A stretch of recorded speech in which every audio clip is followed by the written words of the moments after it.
Adeste fideles leti triumphantes venite, venite in Bethlehem. Natum videte regem angelorum, venite adoremus, venite adoremus, venite adoremus Dominum. What a festive time of the year, is it? And what a gift that MiHoYo has given us today. I'm going to sing a little song for you because I'm feeling very festive. It's my favorite holiday of the year in a couple days. And so before we start, we have to do a pre-show experience. We have to do a pre-show concert, pre-show lecture. And so today we're going to be doing some Christmas music. Here's one of my favorites. Just to remind you that I used to do this for a living. Can't remember the lyrics though.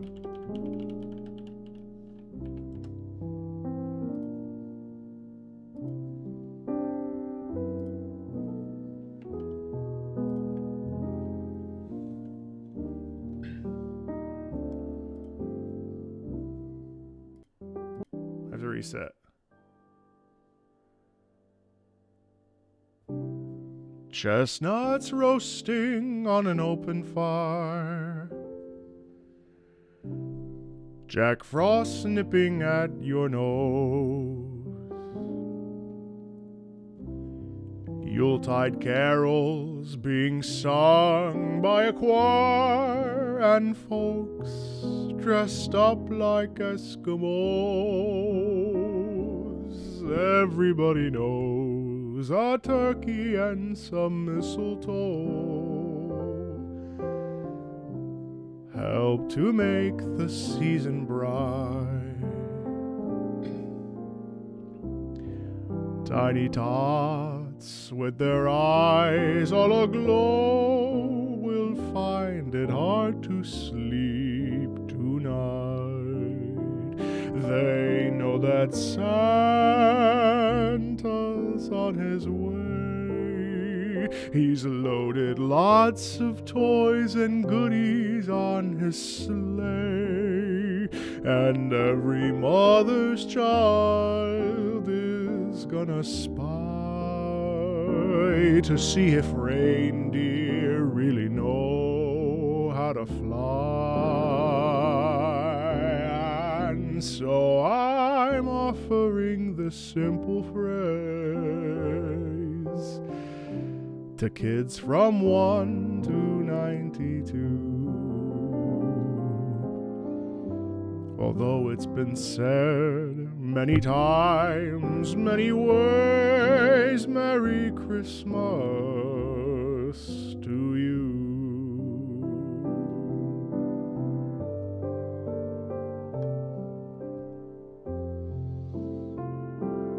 In this festive season, I just wanted to say thank you to those of you that have supported the stream, supported the community, supported my videos.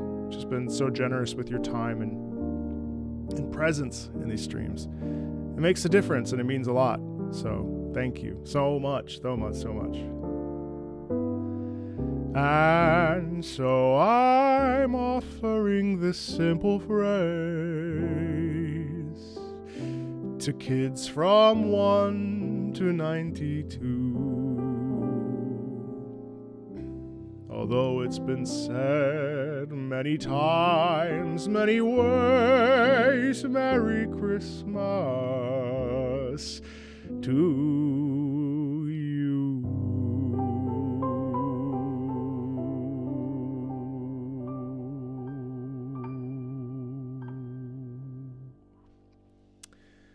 Let's get this party started, shall we?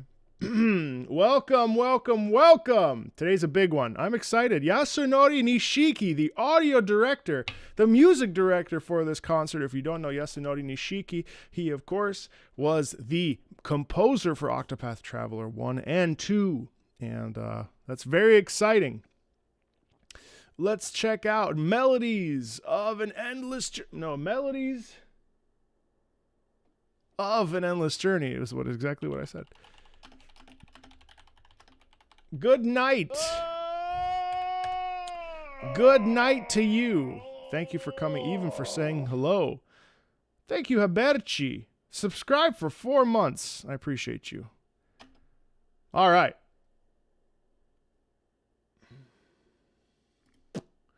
This one. And this one. Let's get this party started. All 375 of us. Drop that like. Let's boost this puppy up. 2 days ago, we had the highest stream of my channel's life. 1,600 of you watching the Shanghai concert with me. Thank you. That is exciting. Really excited. 1,000 likes on a live stream. It's pretty fucking cool. Here we go. I'm going to stop and start a little bit like I normally do. You know how it goes. If you're new here, welcome, welcome, welcome. If it's your first live stream, I welcome you with open arms.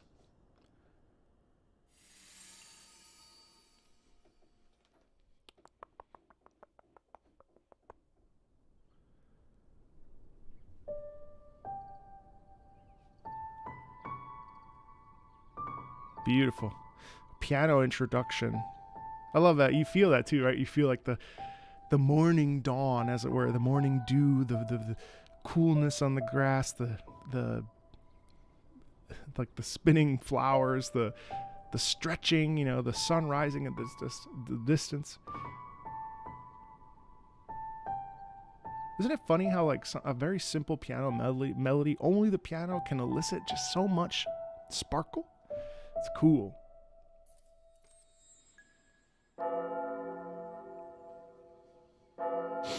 It's interesting to have seen a live concert and to see this concert and how different or similar or different they will be.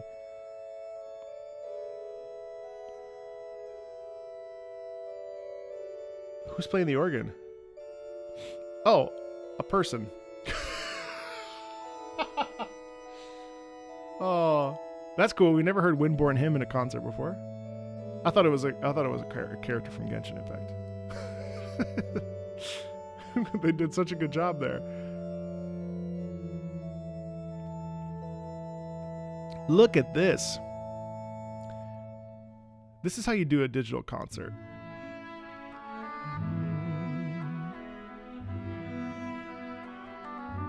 I think that's the Obo d'Amore, if I remember correctly. It's incredible how this music is able to elicit such a scene of serenity. This concert's nice. Love those woodwinds symbolizing the land of wind.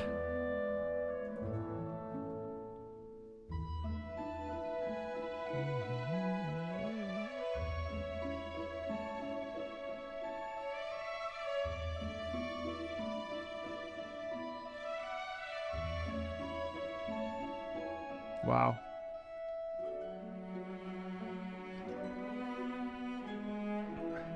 Do we know what orchestra this is?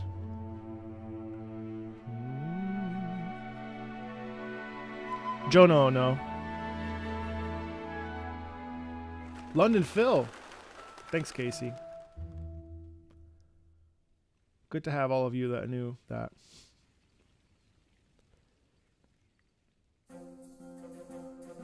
We've heard this before.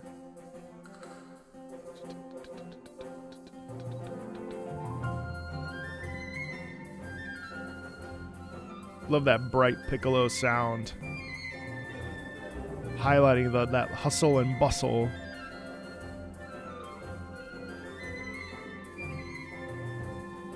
It sort of gives you like a medieval sound quality in a way, doesn't it?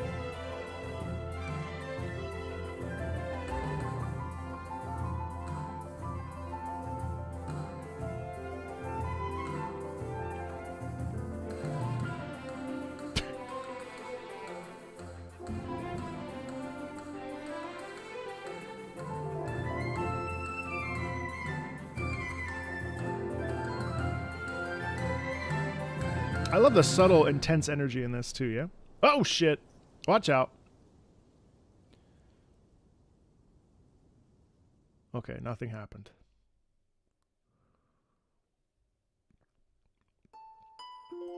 Ooh. There's an archaic tale to be told, that of which is of an ancient one. That of which traveled among the gods. I don't know why. That of which beheld lands undone, seas spun.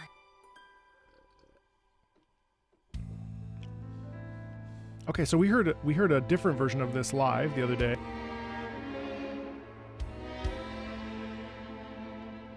I wonder how many takes all of this was done in, 1 or 2 or...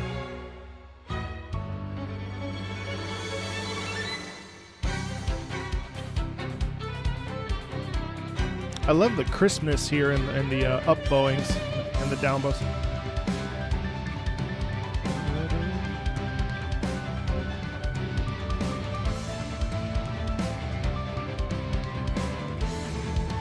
Because it syncs up really well with the prog, well, it's not prog rock, but the rock elements of it.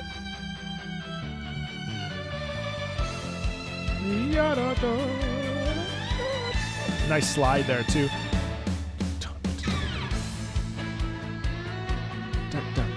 Nice build up here. And she's rip roaring though. Oh, it's a little bit of fiddling actually. It seems like a fiddling technique more than. Oh, that's. How many strings was that?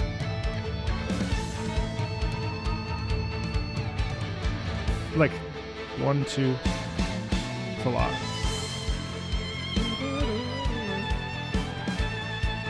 Eighth string. You can feel that Yasunori Nishiki. Yeah, I can feel that too.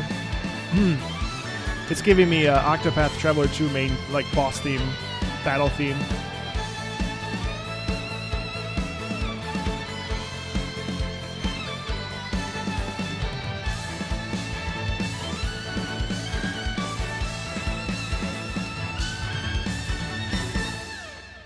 Fun. I like the pep in that. That was really, really cool to like feel the sort of effervescence and the vibrancy of that. It's super, super like the way that because we have these sort of like short bowings and very like strict up and downs. It has an essence of tightness that's really, really nice, because if you're a little bit too lackadaisical and it's a little bit too legato, you lose some of the urgency in that. And I wonder why, actually, now that I'm thinking about it, why there is that kind of urgency in that piece. Like, is there a motivation there for Venti's character?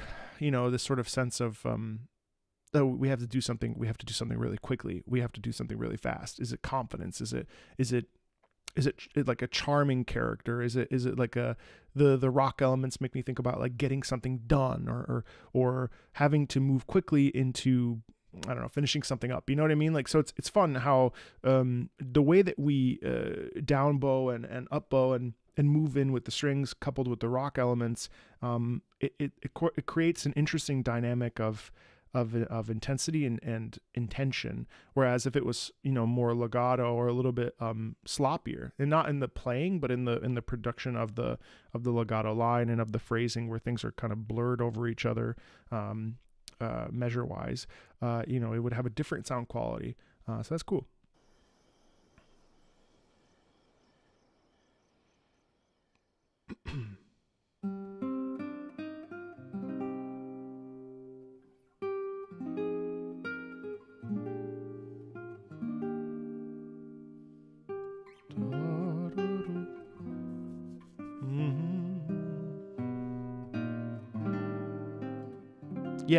Yeah, what a pensive theme, right? I think it's really interesting. This is such an interesting and neat picture to me, is that we have this start with this like solo classical guitar. And I think of, you know, the character of Diluc, and like, I mentioned this last stream 2 days ago, about the idea of the somber quality of that, and why there is a feeling of almost like a somber restlessness. And it actually makes me think that maybe actually Diluc and this whole like Dawn Winery idea is actually more of a meditative and isolated experience, where the difference between solitude and loneliness, and how different those feelings are if you've ever experienced either one of those, which you have because you're a human, unless some of you cyborgs are here in the chat or whatever. There's an inherent feeling of a quiet contemplation with an era of solitude that's based around the feeling of like being alone, but not in a feeling of like negativity, but in a feeling of like deep reflection and yeah, Selena, you said reminiscing, and Crystal Singh said a sad nostalgia, and absolutely. Yeah, it's very interesting. Oh, I have a code for you. Thank you for reminding me. Yes, I told you I was going to have a code. Please hold. Please hold. Important stuff. Stop the presses. Where is it? Here it is, right here. Hold on. Special, we have a gift code. Could you please add this comment with the link? Gift code. 60 Primo Gems and 5 Adventurers Experience. Here. Where's my live stream? I'm live right here. Hold on, chat. We gotta get you the money. I'm live right here. And I can't comment on my own video. Poopy. I'm gonna put it in the description. Look at the back end of YouTube. Look at it. Get your gift here. Gift code NA88ANTJL5SD through 20th of December midnight to the 20th of February midnight UTC+8. Pick that up.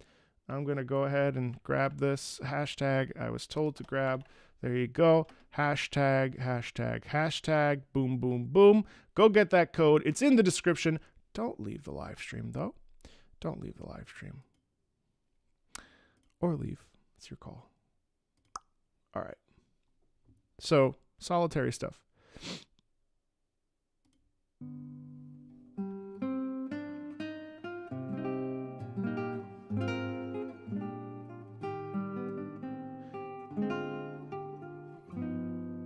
Rosie.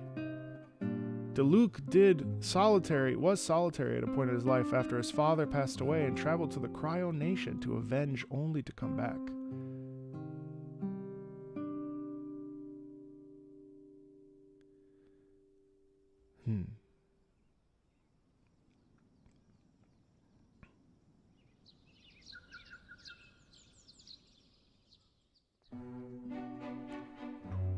Here we go again. Dawn Winery. You're welcome. Hope you enjoy those 60 Primos.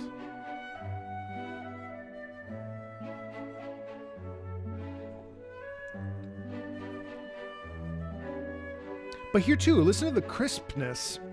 It's an interesting thing, yeah?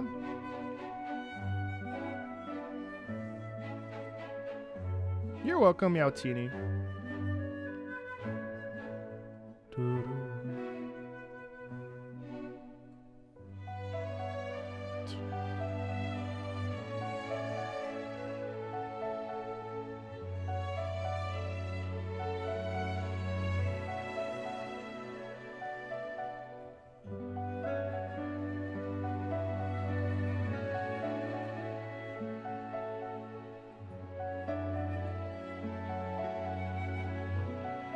Alberti. Actually, that's a really nice touch here. The way that we don't have a lot of, the entire time we have like rhythmic structure, da da da ya da da da da da da da da da da ya da da da da da. It doesn't do that at the end, da da ya da da da, and it ends. It's interesting how that's how they chose to end this piece. Sadesh asked a great question. Do you think maybe different orchestras have different ways of going about preparing for a theme song and then performing it? 1,000,000%. Yes, because not every orchestra is composed of the same people. A.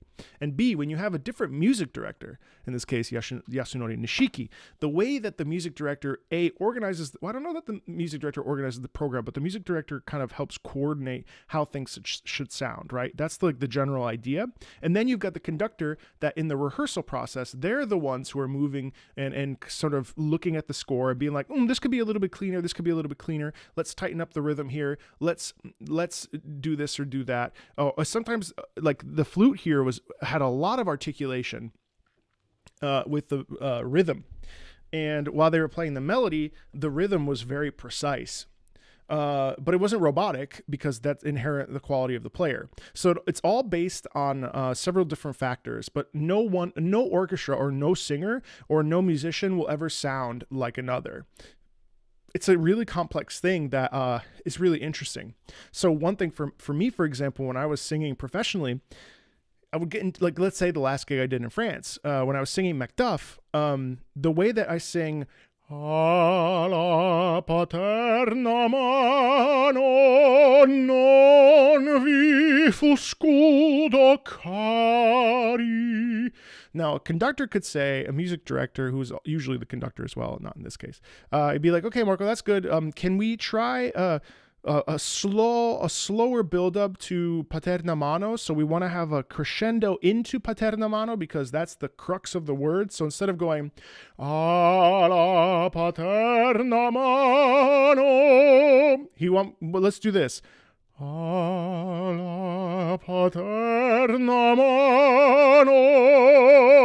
And then actually, Marco, why don't we hold over non vi fu scudo cari? So instead of going paterna mano, non, paterna mano, non vi fu scudo cari. Connect those, Marco, and be like, okay, yes, sir, I will. And, actually, don't breathe in between measures because that disrupts the flow of the phrase. So anyway, long story short, to answer your question, one absolutely will never be the same as the other. And it all depends on several different factors that I just described. Hope that answers your question.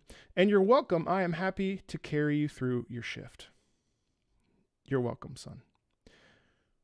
Someone said, thanks for the code, Daddy. I'm not your father, nor am I your daddy, but you're welcome.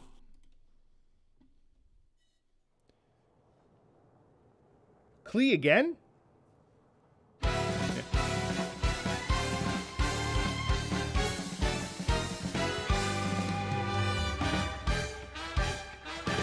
It's clean. This is a clean recording. This is really good.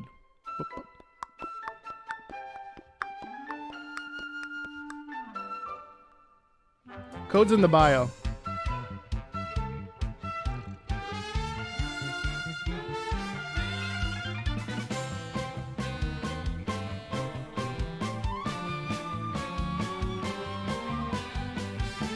No.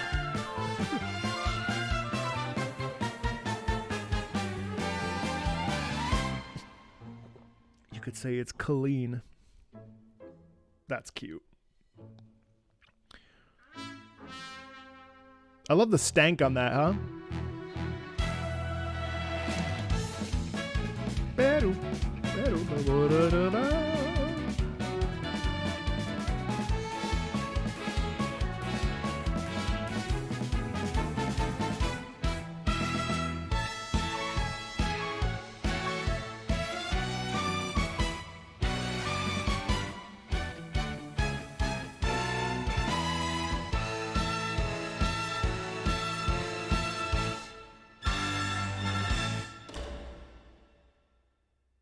Klee, you know the consequences.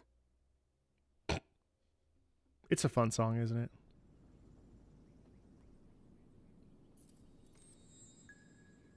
Oh, wow, we're moving quick. We're going to get a good bit of Fontaine then. That's nice. Let me guess. Liyue? Wangshu? Where are we going? Hu Tao again. Interesting. Love the playful curiosity of like, where is it? Where is it? Who is it?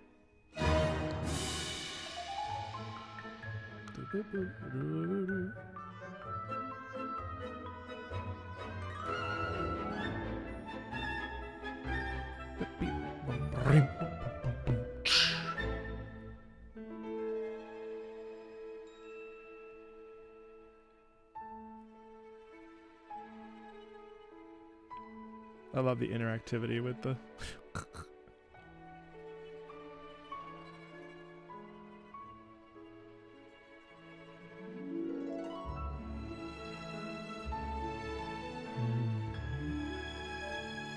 Oh, this is so much better than her demo theme. Wow.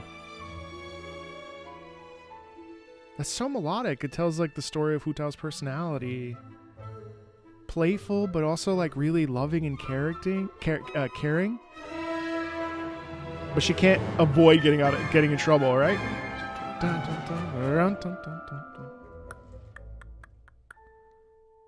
I like that. I never heard that actually. So I actually prefer that to her demo. Her teaser is super sweet, actually. Actually, you know, that's an interesting thing. Oh. Whoa. I feel like you get much more of her personality out of the teaser because Hu Tao, and actually I don't know that I haven't done her story stuff, but like there's a quality in that, especially with the strings and some of the sustained strings there, that is really, really innocent and kind of pure actually. Whereas like I think her demo is a little bit like leans into the ha ha ha, I'm a you know, funeral parlor person, whereas this is like, you know, I'm a really complex three-dimensional person with many thoughts and many feelings besides being a silly goofball. So the code just got you Navia.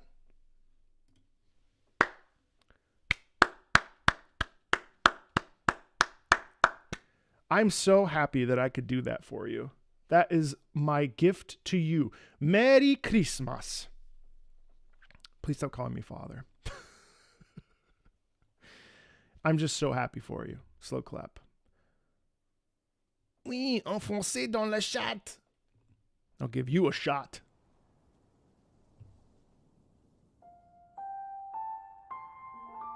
Oh man, I do love this theme so much.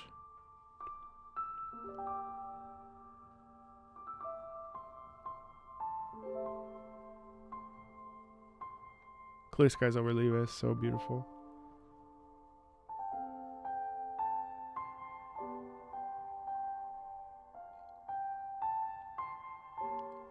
I wonder if she was scared of heights. How did they manage this?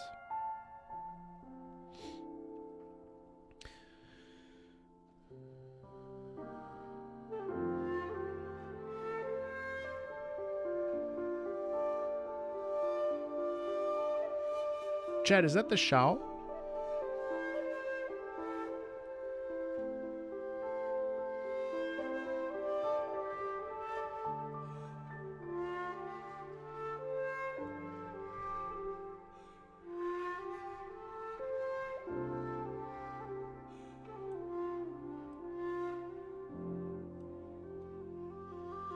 Damn, they climbed really high up there.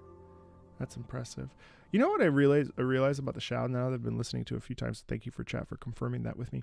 There's a warmth about the Shao, isn't there? It's really interesting how we compare some of these instruments to their counterparts, and how like something like the Shao is probably in the same family. Well, it looks like a recorder, but it's not, obviously. It would probably equate it to the same family as the flute, maybe. And it's interesting how the flute is such a bright sound, and it's interesting even when we think about oboes. Oboe, then there's the oboe d'amore. I forget what the proper name of that is. Pretty sure it's oboe d'amore. And so the oboe d'amore has this lower sound quality. But actually those examples are not good because they're the same family. Whereas like the Shao is like in the same like woodwind category rather than. It's in the same category as the flute, and has a warmer tone than the flute. It reminds me of a flute, but it's actually probably not a flute. Whereas the flute has like the alto flute, the bass flute, the soprano flute, the piccolo, I should say. And so those are more of a family, but this is like the Shao is like the cousin of the flute.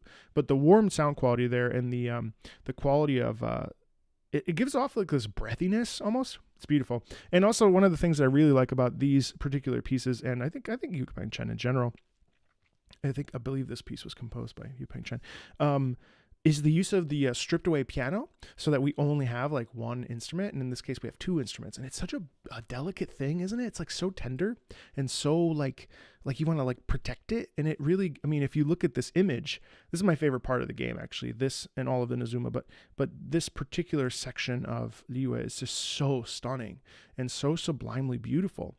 And I think it's really nice because when you get that high and that Adeptus, whatever, and you're making this climb, you really get that sense of like the clouds being below the mountain points, and yeah, it's really, really interesting. It's so beautiful. This reminds me a little bit of Gulin, for those of you that are familiar with Gulin. My mother went to Gulin not too long ago, and she took pictures, not like this, obviously, but she took pictures of the mountains of Gulin, and it's really beautiful.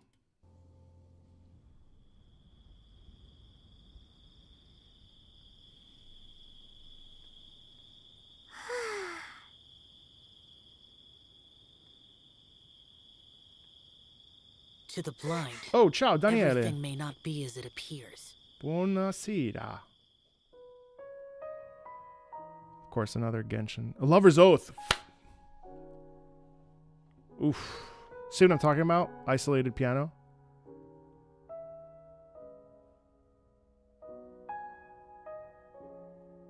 Best theme, yeah.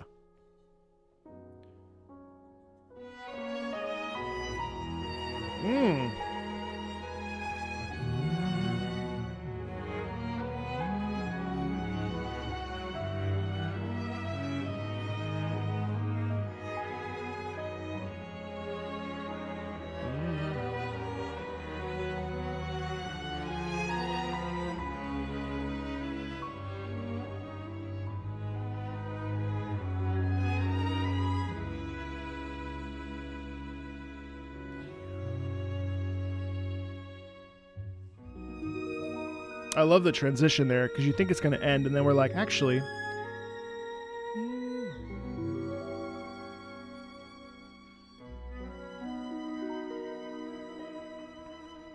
Gorgeous stuff.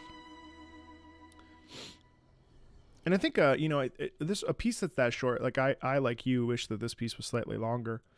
And what's really interesting to me is that this particular track is short, and there is a section of Le Nozze di Figaro, which is a really popular Mozart opera. And at the end of Act 2, there is this wonderful moment when in the Act 2 finale, where there's this beautiful melody, Marcellina,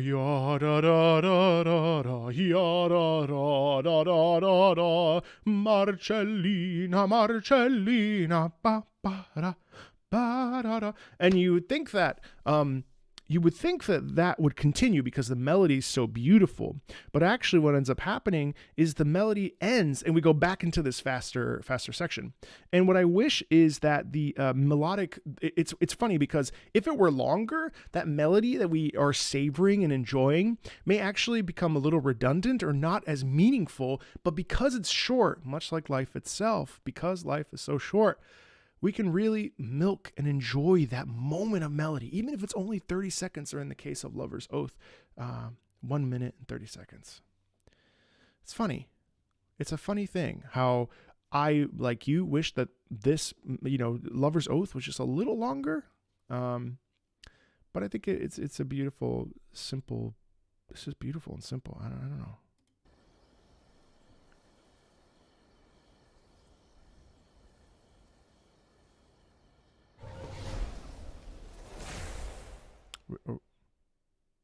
Shao theme? No.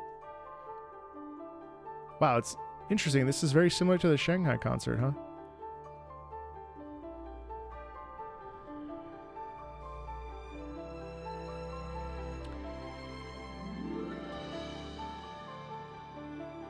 Someone today actually just commented about how the reason why Shao didn't die in this particular moment was the character development and how his arc hadn't finished, and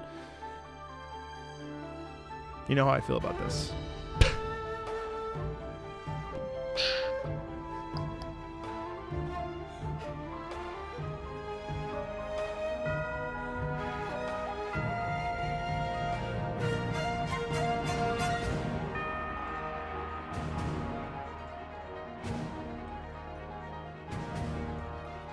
Love the tension in this piece, though.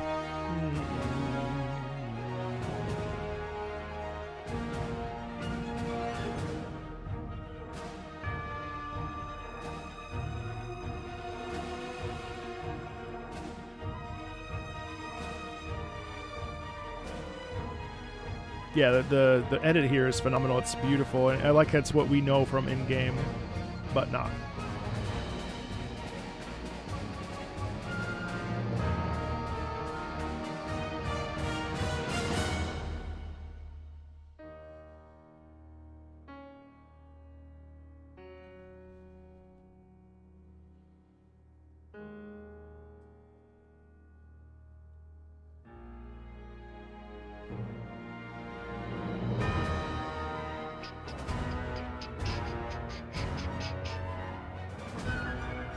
Oh, I didn't. You know what? I just noticed Xiao's motif in there.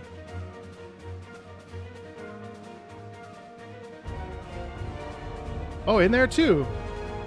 Oh,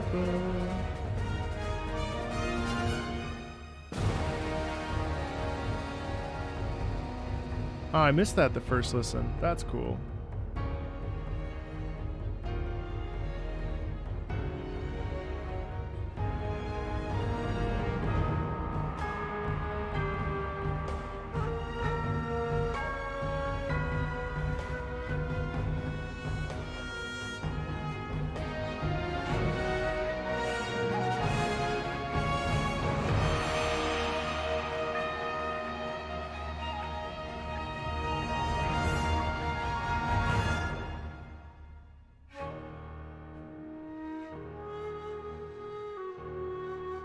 This was a really good quest.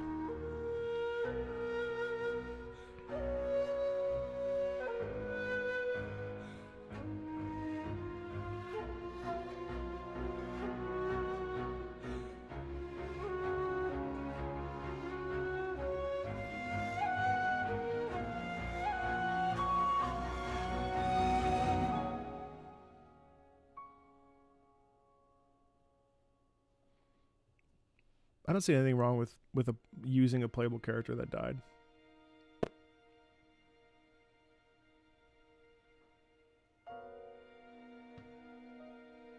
It would have hit really hard.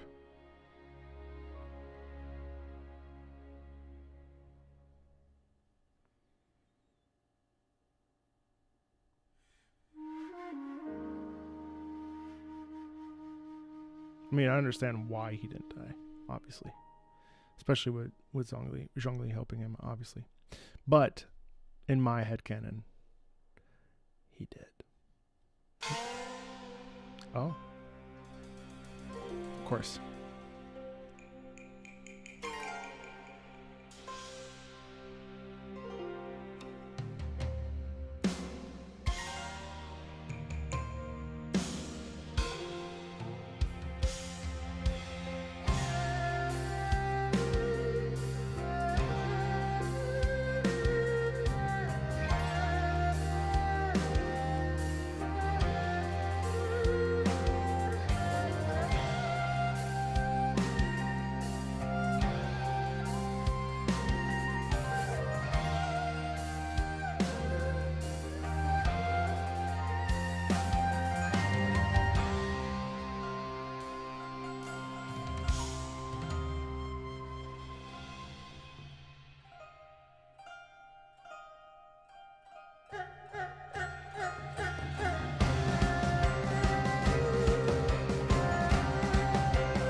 Is that an electric Arhu? Where's that? Where's that?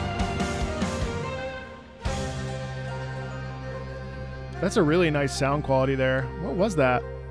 That wasn't a rocket. That wasn't a guitar.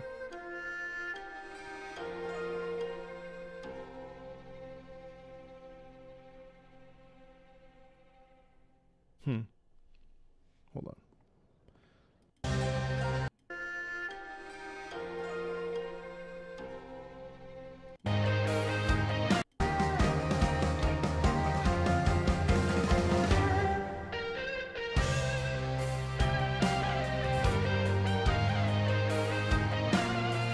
it is a guitar, isn't it?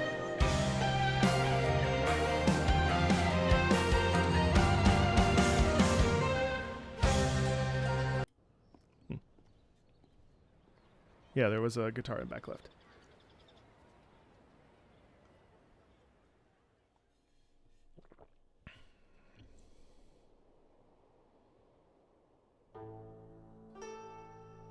Oh, okay.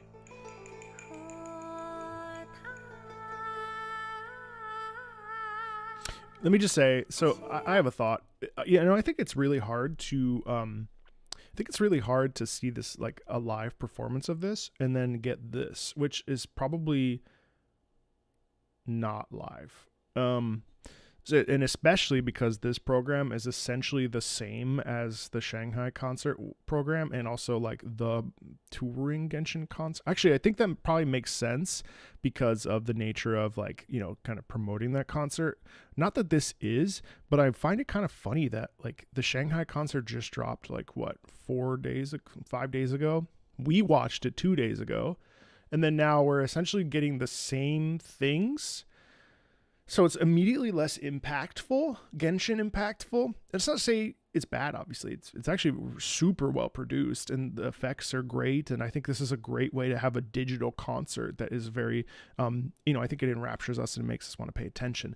However, it's much less captivating, I'd say, especially when we heard all of this live in that Shanghai version. I think when you see that, like, you know, the audience and like the ensemble on stage and like it's minimally produced, that's going to give a different response to this. So I found that kind of interesting. And that's just a little point of constructive, like, criticism, I'd say, of looking at that and being like, oh, it's all kind of the same songs, but that's okay.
神女劈冠到这里本该接近尾声，但今日我再添一笔，唱与诸位听。曲高贵的 It is so good though.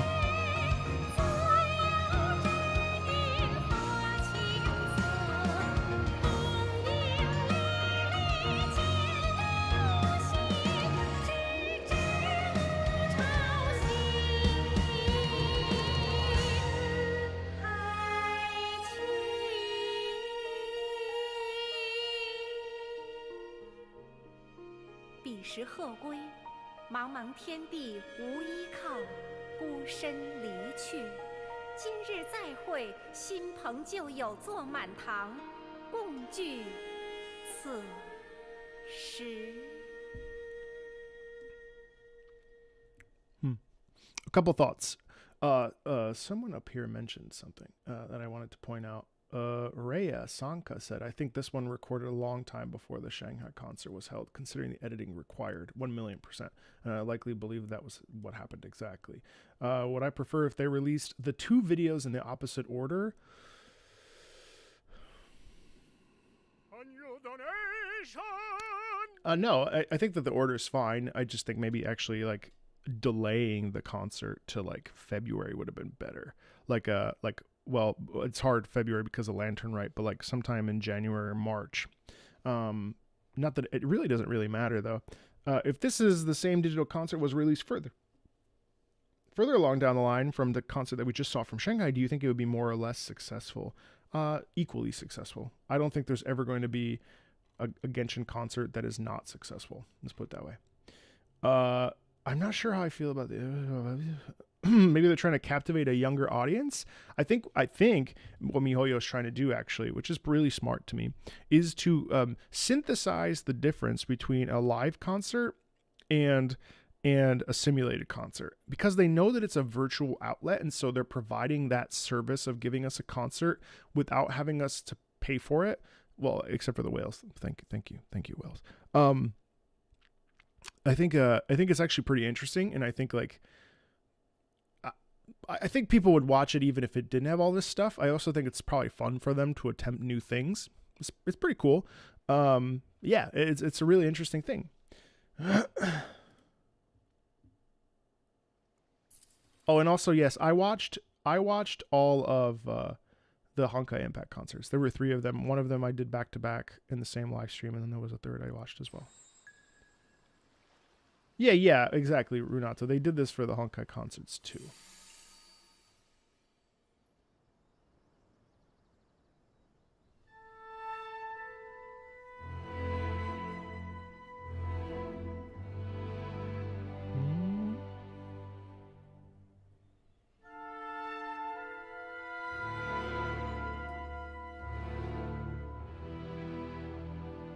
Oh, they're outside. I wonder where that is. Oh, it looks gray, so somewhere in England.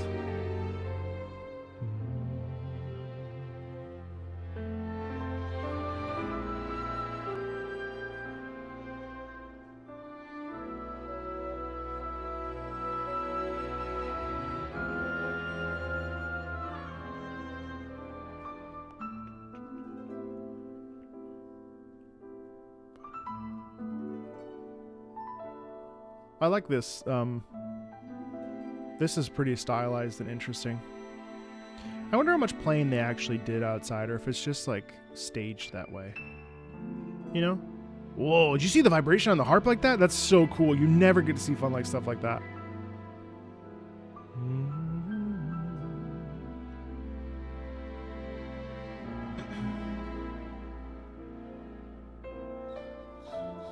You know, they definitely filmed this in October because of the leaves.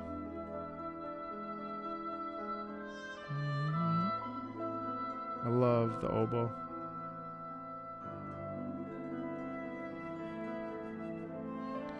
Well, they're still playing. So it's very interesting because they had to go into studio to record, or well, they probably did it at the Royal Opera House or something, and then they had to then go outside and stage it. It's crazy, crazy. The Kamisato clan's future. The duties of the Yashiro Commission. My brother should not bear these burdens alone.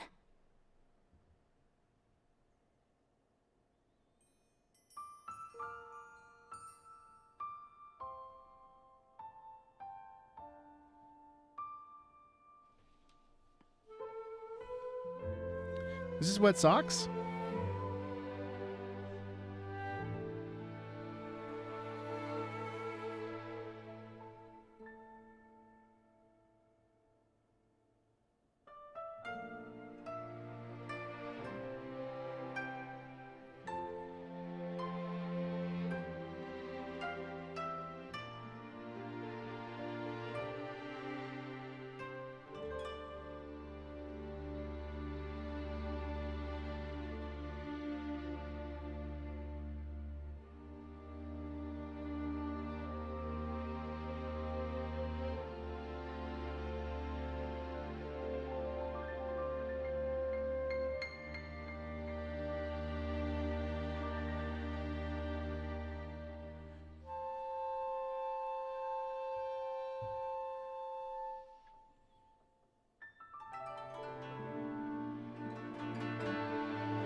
Oh.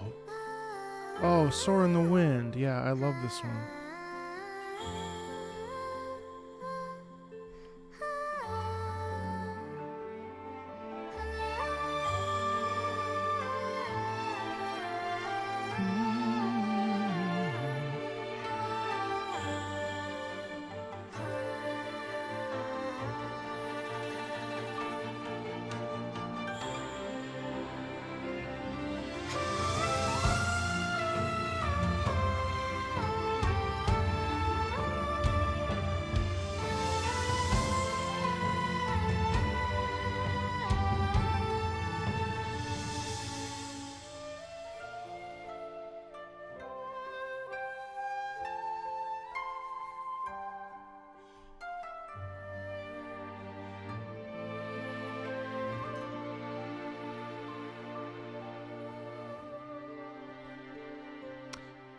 Oh, it almost looks real.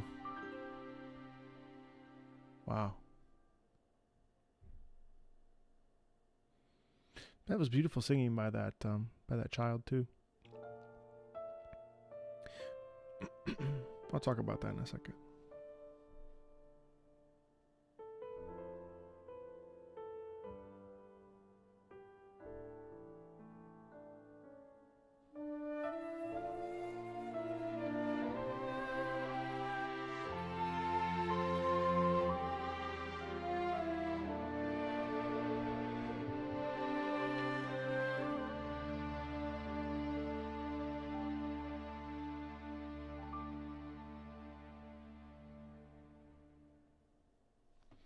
It's such an amazing thing about child singers and younger voices, because there is an inherent feeling of like underproduction. The term, man, what is the term? So there's a sound quality that occurs when the vocal folds don't come all the way together, and there's just a little bit of space for air to kind of push through. Do you know the mechanics of how singing works, chat?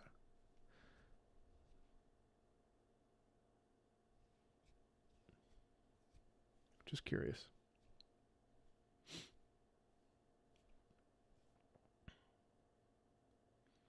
Or rather, I guess the question would be, do you want to know?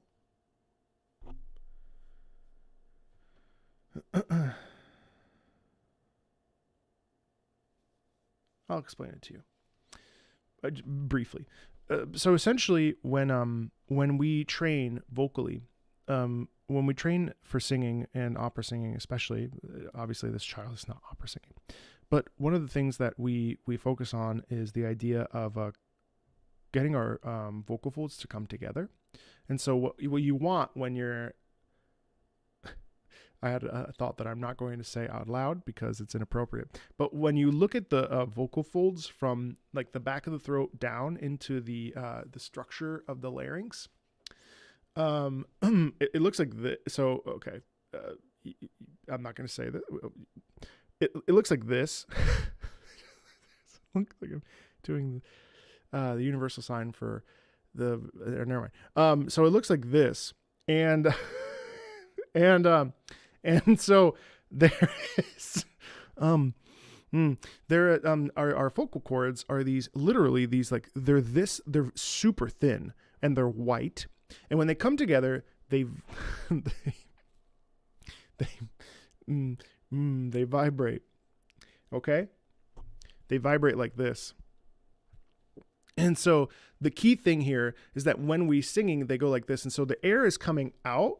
But if there's essentially what ends up happening is that if there's usually in children, because their muscles are not as like, you know, strong, so their chords don't necessarily come to, which is why you get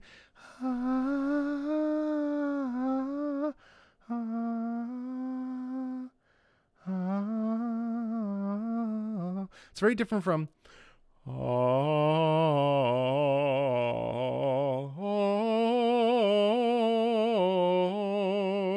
you hear there's still air coming out because that's inevitable, because the air has to come out, but it's not.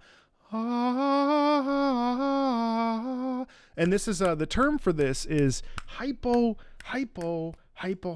something. Hypo hypochondriac. No, thyroid. No. Oh gosh, hypo. I would have to look up like some vocal technique book that I threw out because that shit sucks.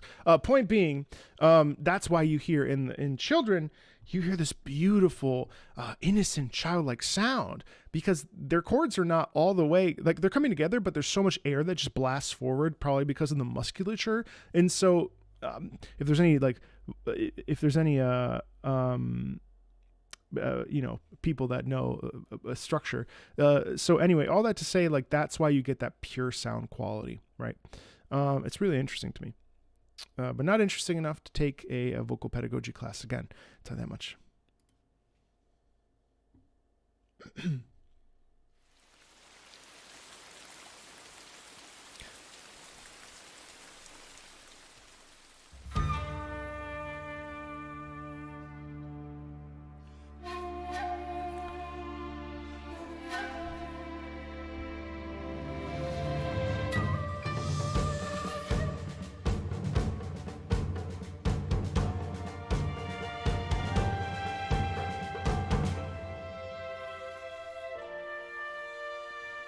This is Ayato. So we've never had Ayato on a stream or on a concert ever. I love the tension in this. Feels like he's fighting for something.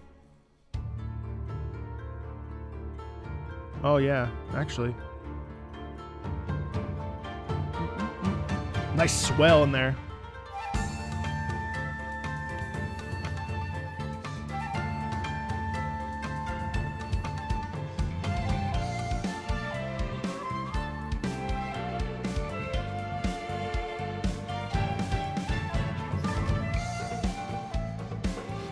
Damn.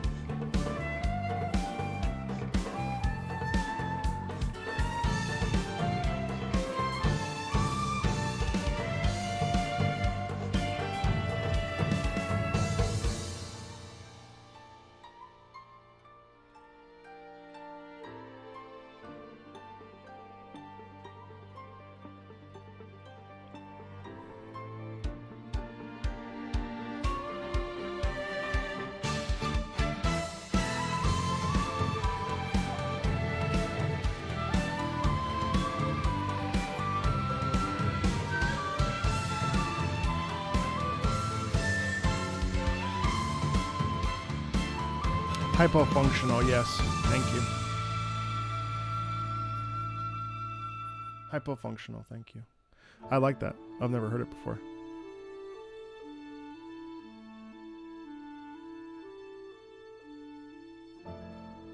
And then I love that we have the Ayato clan sort of motif there.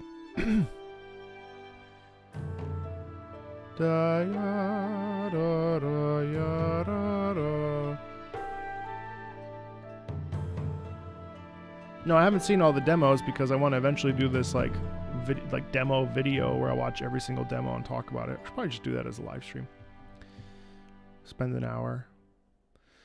So anyway, if it's interesting to you, thank you. Who said that in chat? Someone said that in chat, which I appreciate. But essentially, functional dysphonia. Dysphonia is the medical term for disorders of the voice. Functional dysphonia is poor voice quality without any obvious anatomical, neurological, or other organic difficulties affecting the larynx or voice box. Hypofunctional dysphonia, results from an incomplete closure of the vocal cords or folds. But that's a vocal disorder, so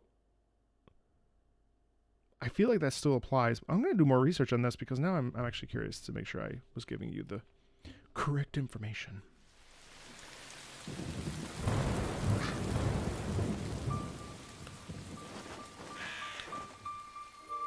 All right. Can't deny this one. Whew.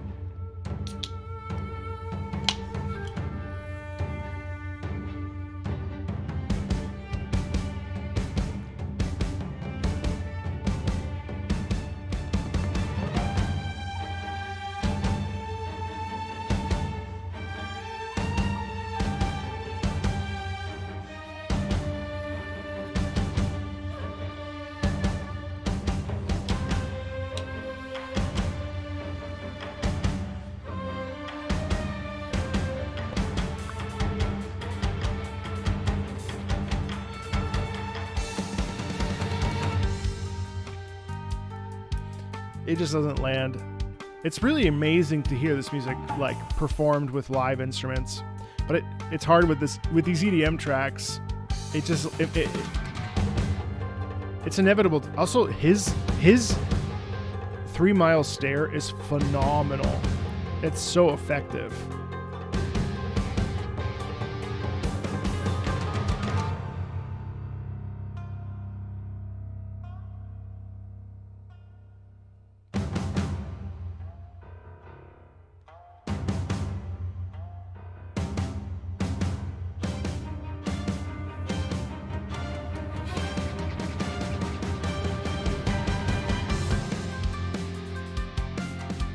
That's impressively tight.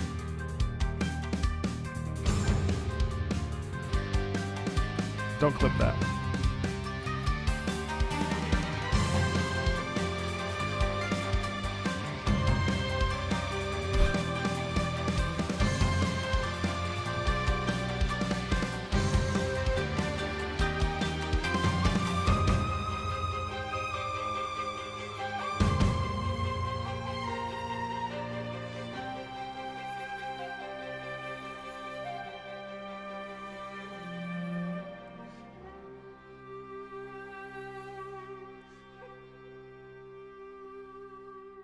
That's so funny.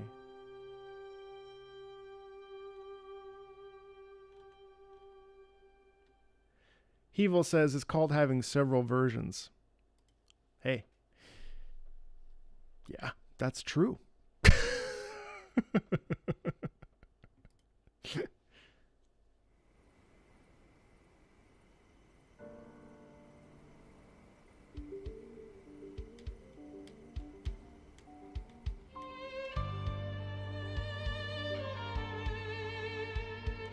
Oh wow, okay, we're pulling some new ones here.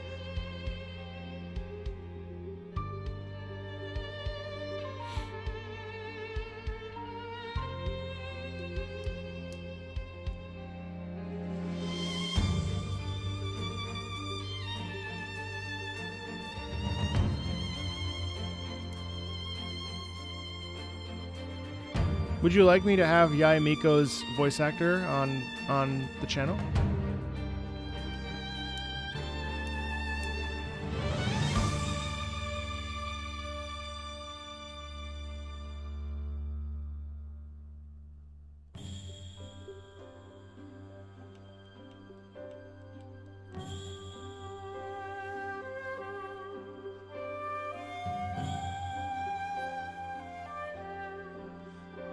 Another Tita of Inazuma.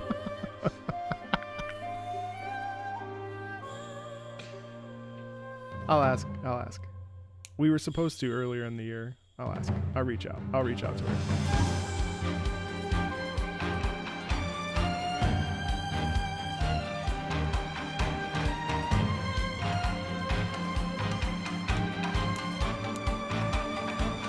Not the Japanese VA.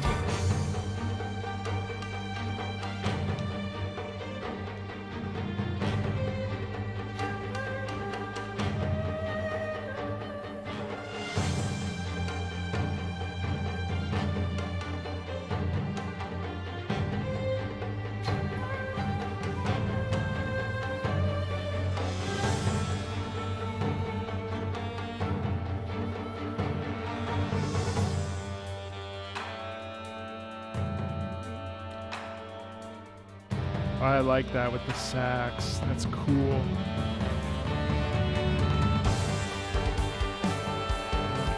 Love the way that the tension builds up here.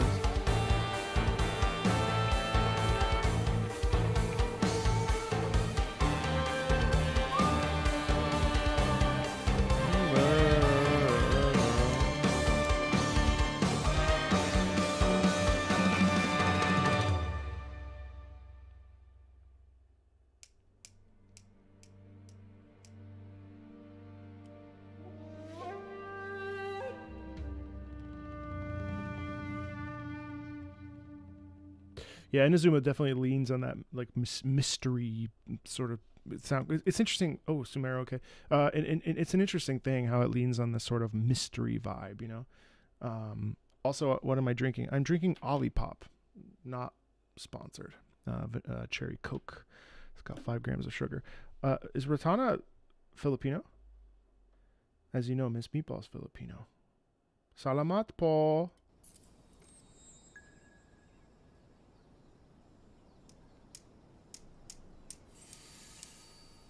Oh, Tita.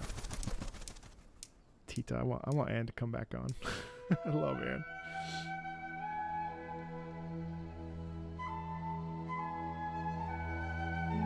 Wow.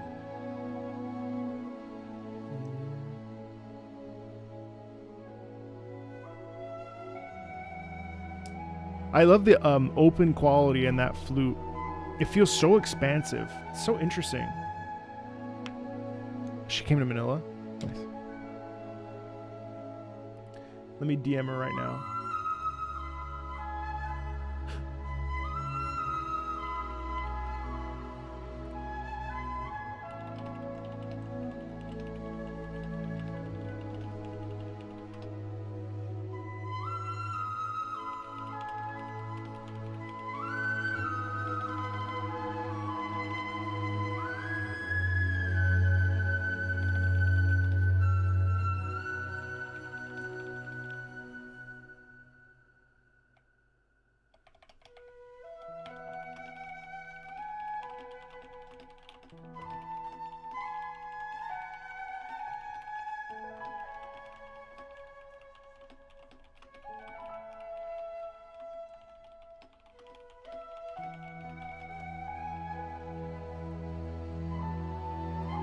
Alright, I asked chat.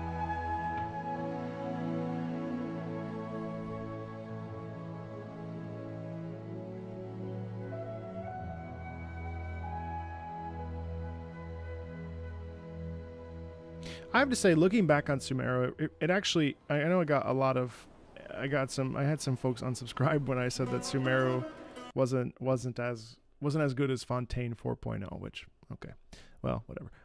But interestingly, I have to say, reflecting back on it, I think Sumeru was just really good.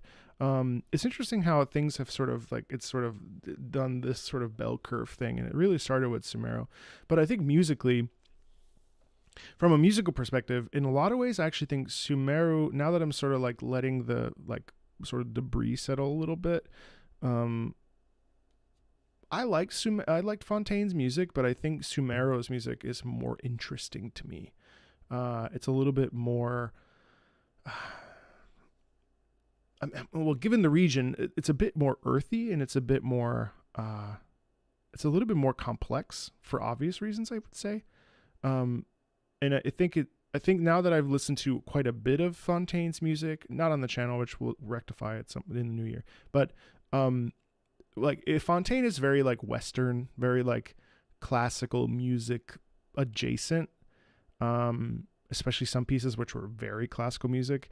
I actually, now that I am going back to Sumeru, I actually think I prefer it, which is weird because Sumeru was a little overwhelming for me just because there was so many instruments that I didn't fully understand, and I was a little nervous to talk about it because I want to respect the music, and it was really important for people, and I wanted to be careful about what I said about it, and I really like it, but I didn't feel like I could properly like share thoughts about it without sounding kind of like either A, ignorant, or B, just stupid. And I didn't have the time to do the digging and the research that I wanted to do on the like regionalism of the music and where specific things come from and why they were written the way they were. So Fontaine, I feel a lot more comfortable, obviously, but Fontaine is a little bit more neutral, I'd say. It's a little bit more like, it's not harming anybody, you know what I mean? It's not like the Dirge of Coppelius, or that whole duet there. Like, that's nice. And there's a lot of nice pieces on Fontaine, but I do think that Sumeru ultimately is vastly more interesting.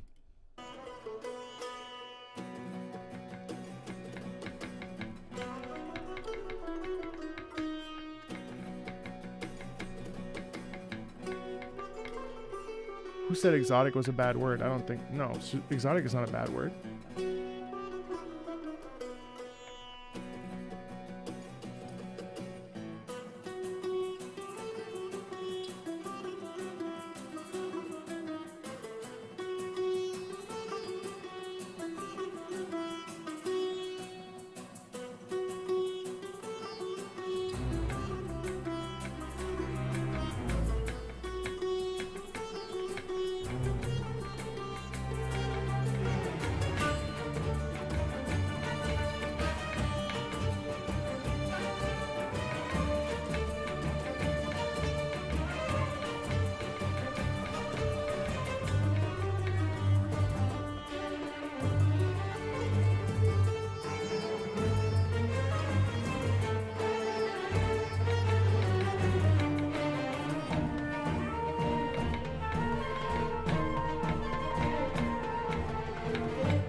Just get a real sense of passion out of this.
Now, wait, I want to have a discussion about this because this is interesting. So first of all, let me be clear that if I misspoke and that saying something is exotic is inappropriate, let me just say that I am sorry if that is offensive. However, I also want to point out, I want to point something out and the reason why I said that, because there's a reason for why I said that. And if it's wrong, then I'm happy to revoke that thought process. But describing non-Western, Blue Steel said, describing non-Western music as exotic is just wrong. And then someone else, OK Striker, said it's foreign to Western people. And so I would like to just explain where I'm coming from. And again, if it's incorrect, now there's a couple different things. Exoticism in music. Georges Bizet was a French guy who wrote. Did you watch my Farina Constellations video? I explained all this, but I'm going to do it again. Exoticism in music refers to people writing about places that they don't live in based on what they perceive the place to sound like. Now, I'm not suggesting that there wasn't a ton of research done on the musical language and the landscape of Sumeru or Middle Eastern and Indian nations or places. I'm not suggesting that. I'm not suggesting that there wasn't love and care and attention to detail put into it. And certainly when we look at the history of opera, there is 1,000,000% a degree of racism that occurred. Puccini wrote Madama Butterfly that he had no concept, and we get into this discussion all the time. Turandot is a fairly racist opera when it comes down to it. And the fact that we have white people pretending to be Chinese for the sake of performing an opera, this is a discussion that happens so much in our culture now.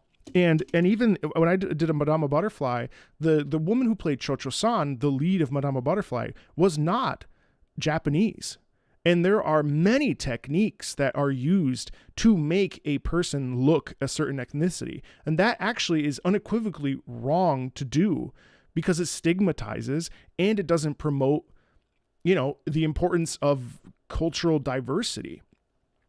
And fundamentally, that opera is also kind of problematic, but Turandot is especially problematic because it depicts Turandot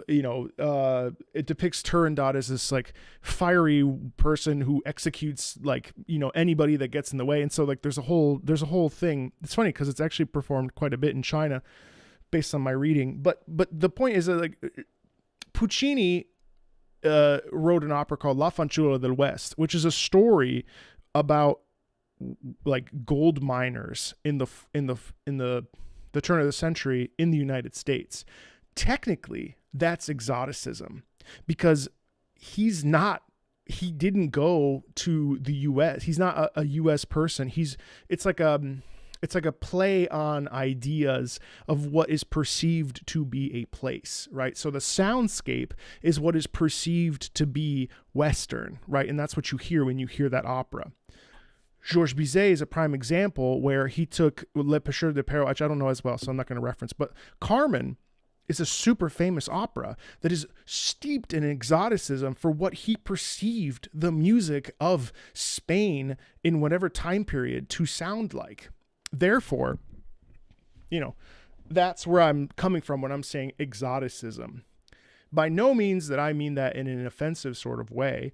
I just mean that in a way that like the folks that wrote this are not from that region.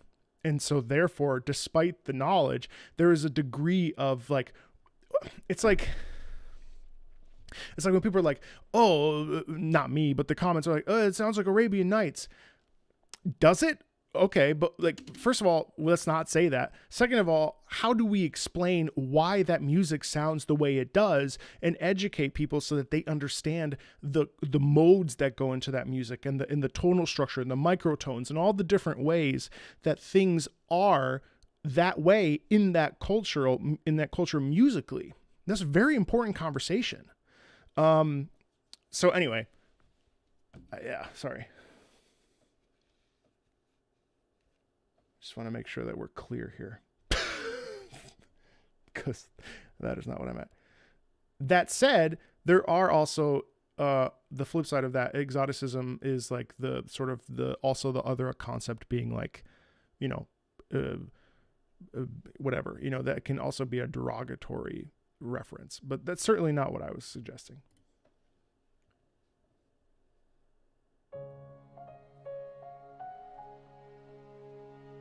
Are you ready? 3, 2, 1.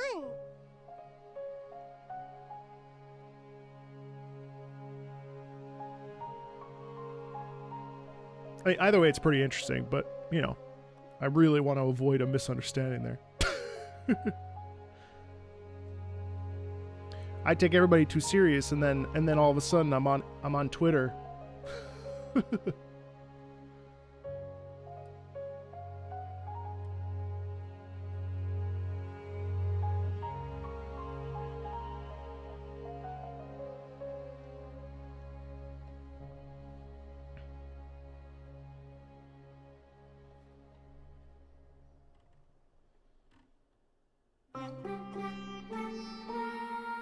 Oh wow, they included Aranara.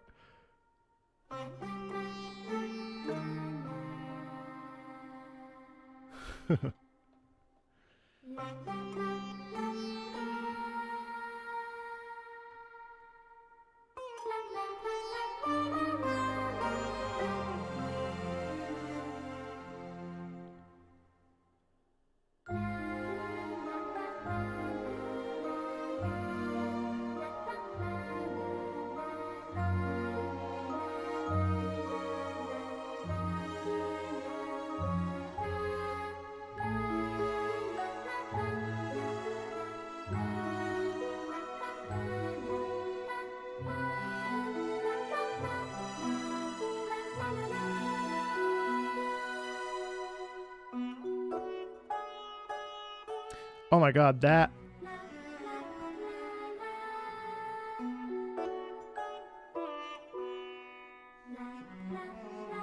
I have to say, this concert is incredibly, this sitar sounds so gorgeous.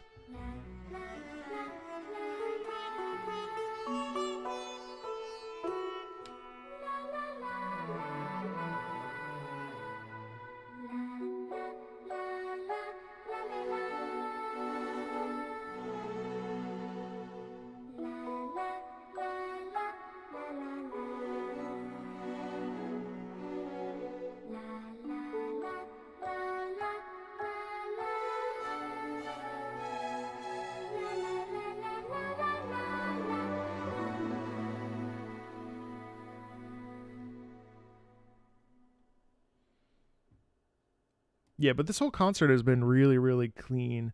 It's not something that you see very often, and certainly with respect, it's also very hard to put on a live concert and have 1 day of rehearsal or even 3 hours of rehearsal, which we're kind of seeing with some of the experiences that people have been having at the live performances. So on the one hand, we're really, really lucky that we get to have these experiences where we get to, as a global community of people that appreciate this music, we can go and be live and experience this stuff. However, there are some pitfalls that come with live performance. I also think it's a really interesting concept that we live in such a digital age, and it's been like this for like pretty much all of our generations, like Gen Z, especially millennials, more or less, where like, you know, the advent of CDs and cassettes and like ways to digitally record things sort of totally shifted the way that we perceive and look at live performance. Where live performance now is kind of viewed as a thing that you do because either you can A, afford it, or B, it's it's a thing that like it's like a special event. Whereas like prior generations like had to go to live performances in order to experience it. So there was like an air of understanding of like errors or mistakes or things not being as clean as they are, because there was no frame of reference. But so when you like have all of these YouTube, like you can look up the most perfect performances of whatever event, whatever opera, whatever classical piece, whatever Genshin piece, whatever video game you love, like that's forever. And you, I remember the first time I went to go see an opera, I went to go see an opera and I was stunned. I hadn't been in a theater to see an opera. And I was stunned at how quiet everybody sounded. Like they sounded far away. That could be a million different reasons, voice type, so on and so forth. But what was really interesting is that even the orchestra was pretty muted because they were actually in the pit. Whereas like if I'm listening to the CD, it's like all up in my face. You know what I mean? It's like, oh, up in here, you know what I mean? And it's like, oh, this is loud. This is satisfying to listen to, so on and so forth. And so I think we're really lucky that we get to experience this stuff live, but it is a little bit unfortunate with how clean something like this is, where this will not be what the experience is like live usually, unless there's like days of rehearsal. And it's one of the pitfalls of the live experience, for good and for bad, having cracked high notes in live performances. I'm sure someone left one of my performances and was like, this fucking guy sucks. You know, he cracked the high note, piece of shit. I'm going to go home and listen to Pavarotti. And that's well within their right. But also, like, that's just the facts. Like, life is funny that way. It's funny how things can get messy. But yeah, I thought that was interesting because this is really clean.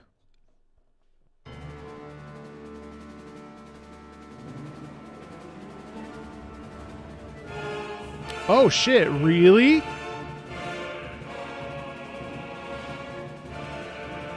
Really?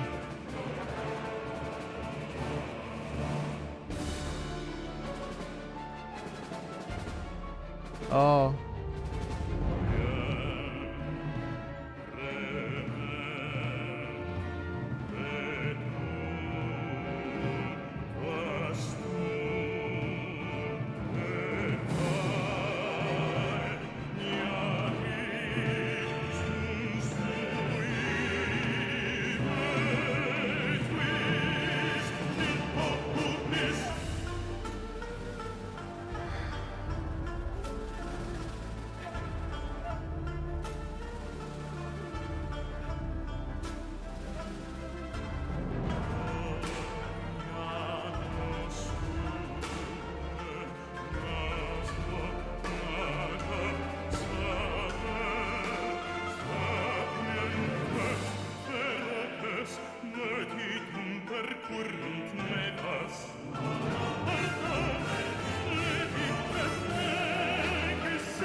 Such a weird choice.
once more. I have lost my heart. It hurts. My skin feels like it's on fire.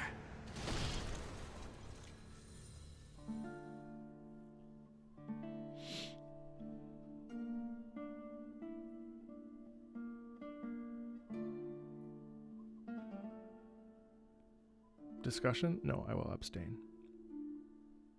It would be unprofessional.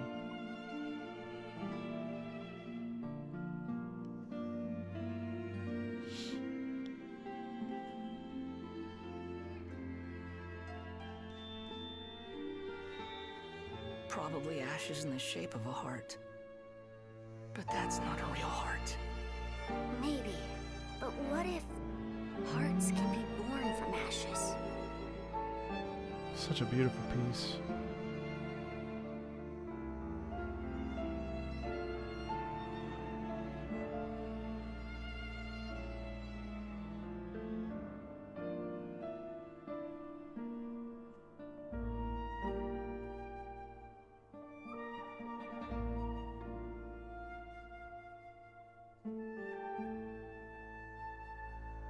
How dare you die like this and break your promise to me?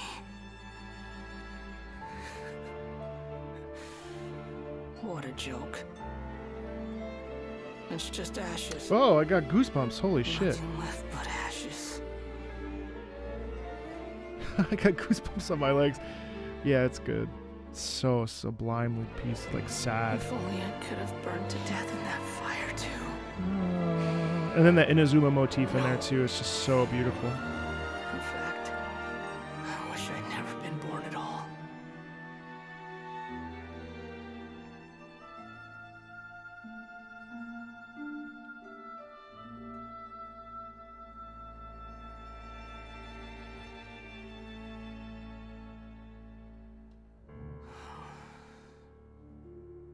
You know, it's just long enough too, where it's very impactful. Never been born at all.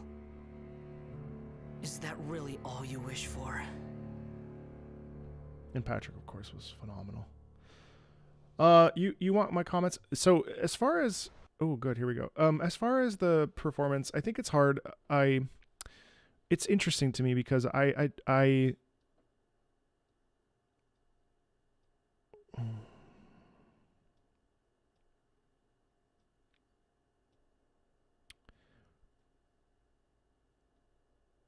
it's just not. I feel a little bit too close to the subject matter to really say something that comes off as like unbiased, I guess. Because I've covered it, I've sung it. I'm a tenor, he's a baritone. So I feel a little bit too close to it to like give you an unbiased sort of neutral opinion on it without being like, well, I would have done this, because inevitably that will come up. So I think for me, everything I need to say, I've already said once before in a video, which go watch it. Boost the views on that. It's good. I don't know. I think the hard part is that like the see, it's funny because if you say one thing, then it's like, well, there are multiple variations of things and all of them can sound one way or the other. I think that the original is the right choice. I think, and obviously it's Yu Peng Chen, but we find somebody different that sounds like that. I think you need, even my version is, actually I'm pretty proud of that recording, but I think that that's also the wrong choice. Like, I think that's cool for like those of us that like are in the sort of Marco Meatball like circle, or people that appreciate opera or whatever. Like that's a perfectly good cover, but it's not really the intention of it. It should be a leggero tenor. It should be light. It should be a little airy, and it should also lean into the Mozartian aspects of that. I really, really, really, really, really, really dislike the pastiche of that. It is silly. It is so silly, and I can't take that seriously. The singing's fine. I mean, it's fine. It's that singing like. You may hate my voice. People have hated my voice. People may love my voice. People have loved my voice. I cannot control what people think or perceive of my technique, the way I sing, the style in which I sing. People have tried to remedy my technique to sound a different way. That's never going to be able, it's impossible. So does he sing well? Yeah, fine. Yeah. Is he the right choice? No. Would I want him to watch this and feel bad about himself? No, because he did a good job, because performing is hard. And I would never want someone on a public forum to be like, well, blah, blah, blah, blah, blah. It's offensive. So, and I don't know if there's like some double standard in there. Maybe I've done this, or maybe I'm just a music snob, like everybody says. But what I would say is that I don't feel he's a good singer. But I don't feel that he's the right choice. And I think part of the reason is that it's just too heavy. It's too dark. It's over darkened. It's too dark for my taste. Again, my taste or your taste or someone else's taste. But I guarantee you there are plenty of people that like that. But I do think that the production quality is so strange. And I love MiHoYo, but like, why do they choose to make it some sort of like freaking like 1980s like camera angles, and what's up with the fucking growling there? Like, just leave it out. Like, cut it. That's it. Your Grace. What the fuck? That's weird. And so I feel very close to that song. So, that's the one video on my channel that's very close to 1 million views. Thank you for that, by the way. We're super close. It's like 970,000 views, and that's fucking crazy. I just don't like it. Blech. I just don't like it. Blech. I just don't like it. Anyway, those are my professional perspectives on the matter. If you'd like to see more on that, I have a whole video. But in the moment, I can tell you it's a little bit too campy. And I don't like camp. I think that's the thing I have a problem with. I don't like camp. Same with Alan Wake 2's Herald of Darkness. I actually love the song. I've been singing it and humming it since listening to it last on my video game battle video. But the camp of it in the dancing and stuff bothers me. I don't know why. I'm like, I don't get this. This like, it bothers me so much. And it's the same thing with the Scaramouche stuff. I'm just like, I just don't like it. So anyway, the singing's fine. It's fine. It should have been a leggero tenor, a light tenor. I could have given them 10 other people. Rene Barbera, you may have seen him on streams. Anyway, that's all my perspective on that. Raiden Shogun.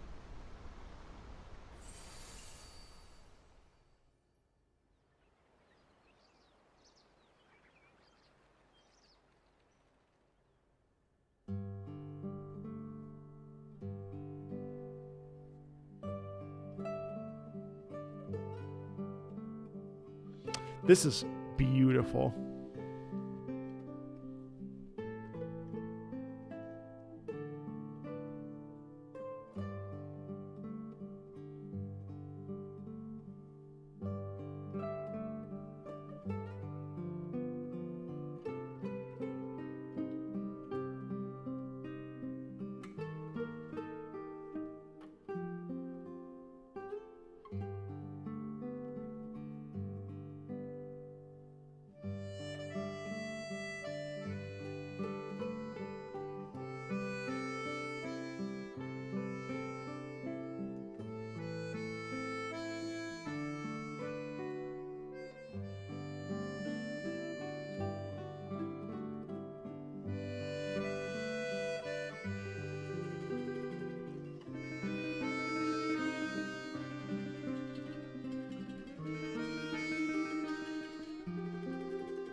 Oh, that is so lovely.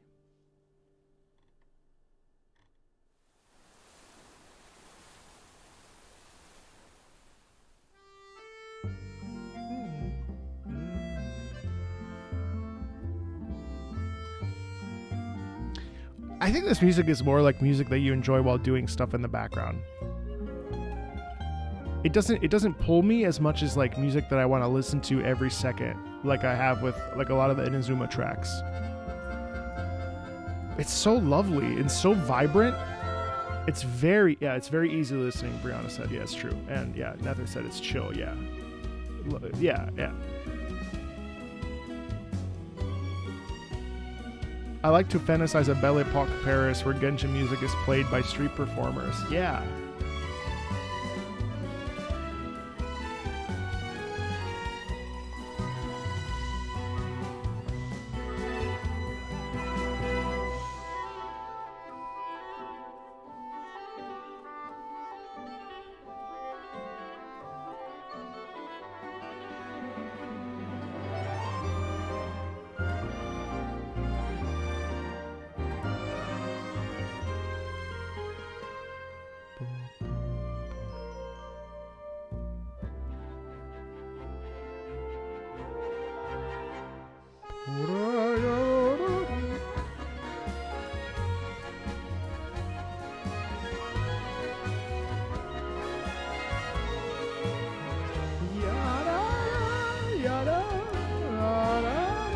Oh, I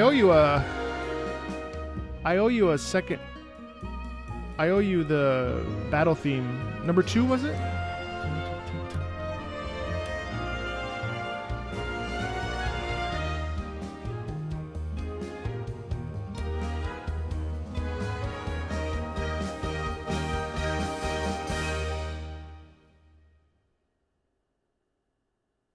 They're probably definitely at home with this music, especially.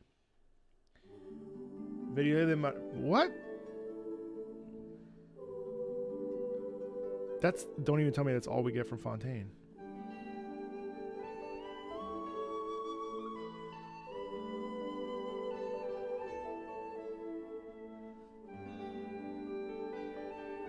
It's because it was, wait, no, it was released in if they filmed it in the fall.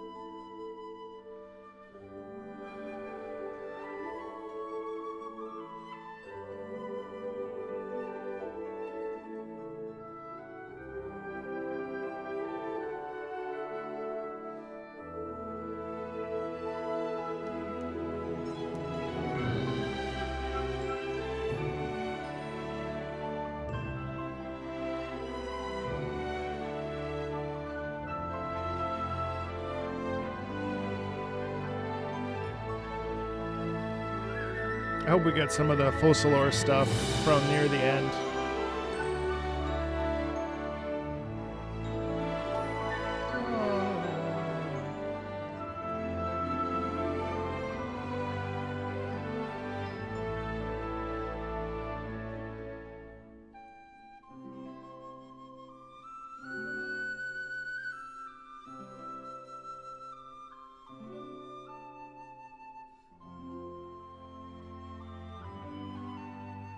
Yeah, it'll be later.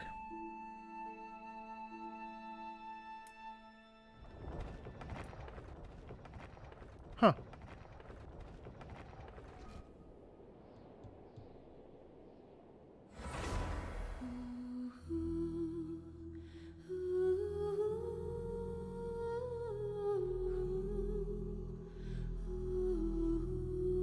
Yeah, I mean, we're lucky we get concerts like this at all, honestly.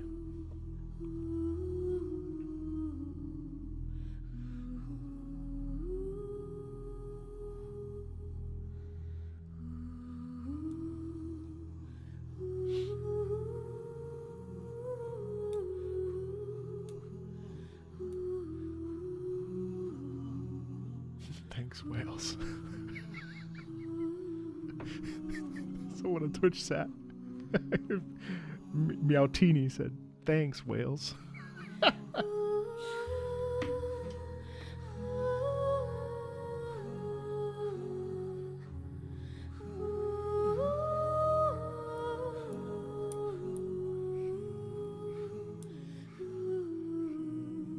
Actually, we still have to watch Hoyo Fair. That is one thing I didn't do.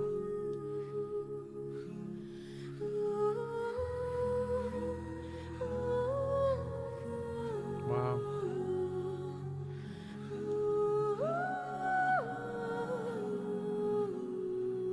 So I'll keep that in mind for the new year. Should really watch that from this year. I think it was a couple weeks ago, wasn't it? Oh, it was probably a month ago now, actually.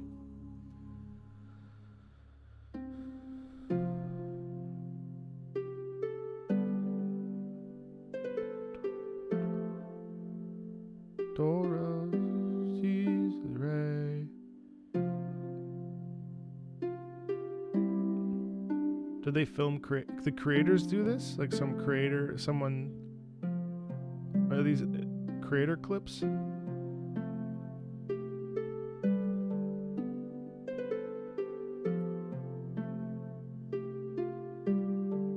Billy Bailey players do this.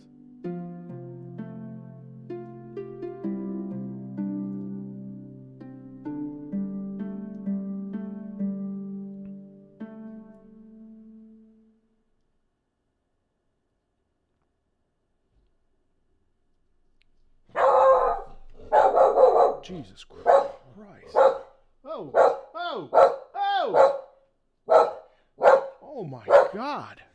You scared the shit out of me. I want to check out the credits too.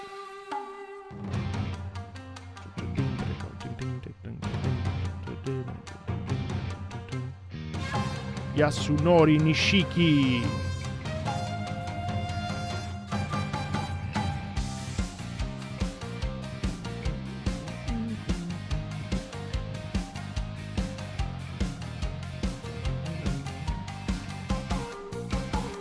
Robert Ziegler. Oh, Paolo Andrea Di Pietro. He's Italian.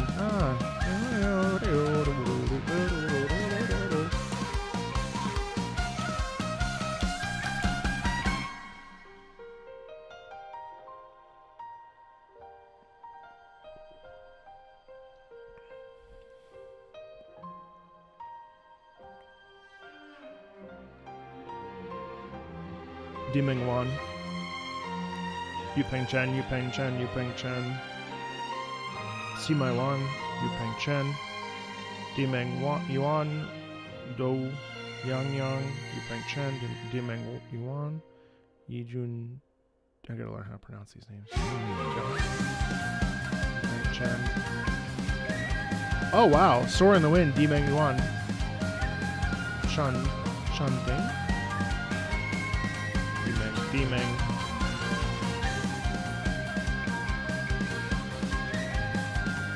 Yu Peng Chen, Yi Jun Jian. Deming Wan.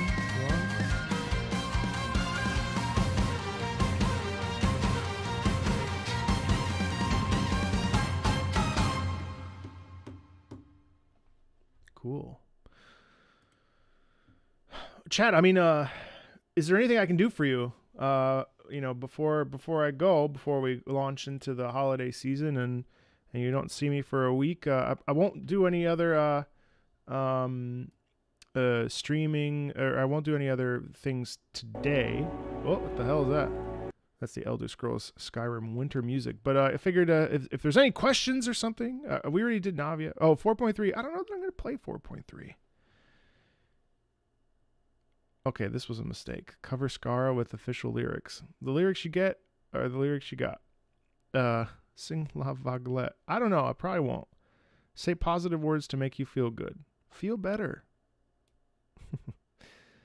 We're not doing anime OST reactions. I'm so sorry. It's just a mess. Skyrim, no, it's copyright unfriendly. When will you do Nouvelette Story Quest? What a great question. In the new year, let's say January. Watch the 2.0 live stream where Yu Peng Chen plays the piano and stream. Sure. You're right, Jacob. I do owe you Videle de Mare. Merry Christmas and Happy New Year. Can I play Lethal Company? Yes, I can. What are you eating for Christmas? We are eating fish, scallops, pasta, mustaccioli, which are a common Christmas cookie, and zeppole. Yeah. So anyway, I think that was good. Go sleep. Those of you that are... I'm glad you caught the stream. Merry Christmas to those of you. Philip. Favorite FF7 song?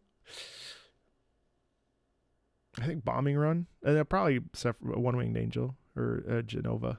What's it called? Seafood Mediterranean Christmas, of course. Cover for Aranara? Unlikely. All right, everybody. Take care of yourselves, okay? I'll actually be back on here in a little bit for some Warframe. If you like Warframe, I'll be doing a Warframe stream for a few hours. Maybe I'll invite some Genshin VAs to play some Lethal Company. Let's see if they would want to come and hang out with me. Merry Christmas, Happy Holidays. Be well, be safe, Happy New Year. I hope that you enjoy the week. Enjoy your week. And we will talk to you soon. Talk to you later.